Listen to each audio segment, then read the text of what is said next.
Is me sé Dónall Mac Giolla Chóill agus rugú agus tógu I mína chládaí me baile fearin I Gaeltacht hir chonaill I bariste go dóir. Mar gheallar gur tógu agus gur rugú sa Gaeltacht me in sna 1970, bhí an Gaeilge thar timpeall achanaid ní raibh mar an bearla le cloisteáil a bhhainir an telefís agus ar an radio. So bhí an Gaeilge a gcónaí in sa timpeallach dogainn. Bhí Gaeilge I gahananne I heulach a hananne a chónaí cóngarach dúin in sna siapaí ar scoil bhí gachra deanta trí bhean na Gaeilge ní gur gaelscoil a bhí an nach gur scoil Gaeltachta a bhí an. An taonúir go gaithimid bearla úsáid ná nar a thugu colceartha thugainn is Albain na daoine thug na Scottish arú.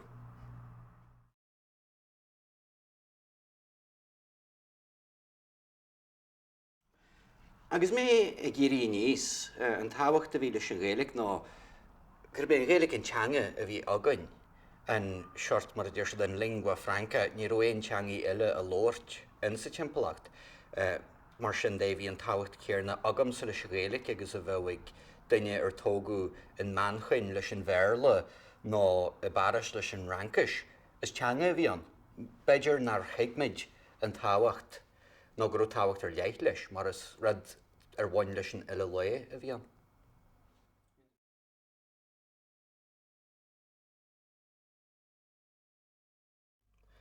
Tá áhrú milltin atáca ar an bheoine measca níos ág ó hiú an Gaeilgeachta le coppla glúna nuas.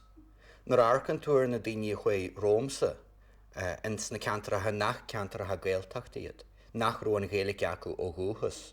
Ní raibh de role model acu mas féidir ach léidí Peg Sayers agus an Tillinach agus sean scialta faoi Bachtaneacht agus Anrá agus Bás agus Imirce agus a hanrad. Agus cumáile sin in san níos sin a chuoi háart ní raibh féime go ar an Gaeilge a bhhain le galans na Stáit Seirbhísí. Bheith hagal ar Imirce Cibéirbí, bheith ag fuil an Mhaid Bán, bheith ag fagal sláán leis an Gaeltacht nó leis an Gaeilge. Bhí an bhrú an na gcónaí an bearla a ólam mar sin an teanga a mbeidh ag scríomh litreacha an nóáile agus na pontaí agus tíon fachanne do bhathar leis an grúig gháin ar agus í na sí cáis tealaí. Ach anois le beidir 10 nó scór de bhlianta nuas, go hairid ó tháinig TG cethir ar an fád. Tá na Gaeilge, go tobann, háirithe, cúlailte agus seicsiailte. Tá tú ag fáil characterí ar telefís ar nós Dustin the Turkey ar Dan TV agus é caint faoi Sharon ní Bheoláin. Agus tá na deirifratha sinna I cheoide an Gráine Seoige agus Síle Seoige. So tíon daoine inis gháil féidireachtaí an.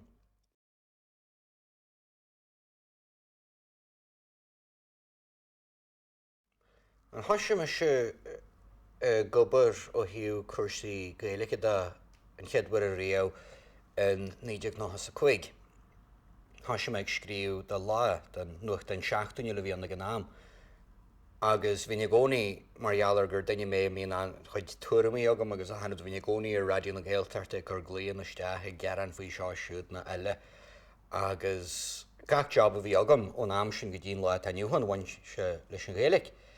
Agus d'obair me ar fáid tréimh se le radio na Lifa I Mbailithe Clia, le radio na Gaeltachta I dtír chonaill idir léime an nuacht, le radio fáilte I Malfarste, rinne me coppla písa ó am go chéile le TG cethir, ba gra le seanchláir a bheith RTE dar bhainnim cuasaí, le fear dar bhainnim seán na tuairisc, agus bhéin se ar sin beidir bhuair na gás a bhíon. So bhí chuid mhór taithe agam ar a bheith ag plé leis na main commerceide. In sa Gaeilge. San am nuair a nachró siad choláidir agus go bhfuil siad inis, nuair a smuoitianta go bhfuil léhéidí nuacht fiche cethir an tá BBC Radio Olú bíon taine smó Gaeilge acu inis na mar a bhí riamh, rinne me coppla cartún dífa sin le hé fólamarí.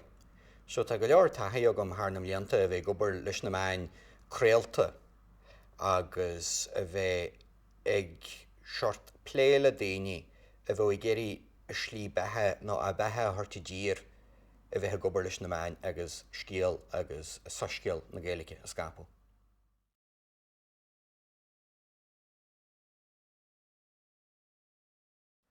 Sílim ghfuil téchaí inta ag an Gaeilge. Bhí me géistear leis an radioún le dearna agus í ban ar a gáil a gearan faoi cuasaí aistriúchain go fógraí aistriú go Gaeilge agus alap na seolú agus dúirt si gur teanga ha marú a iad. Agus bhhail amsa de mhainthe go mar an bhain. Corú a thortaithe gáil ag éon campus saoirí, éon cálaiste saoirí, éon session a bhíonn sa agrú ag ágras nó ag an tireachtas iad í thuirt ag cálaiste fearste agus ráilige, well, mas teanga marú í seo nach sílann tú gur chóirga mit sí cartha faoi talú agus go dé mar féidir le teanga bheith marú nuair atá na mílte ar fod na tíre agus ar fod na crunne agus simach go haintí agus iad a cleachtú go leitheol.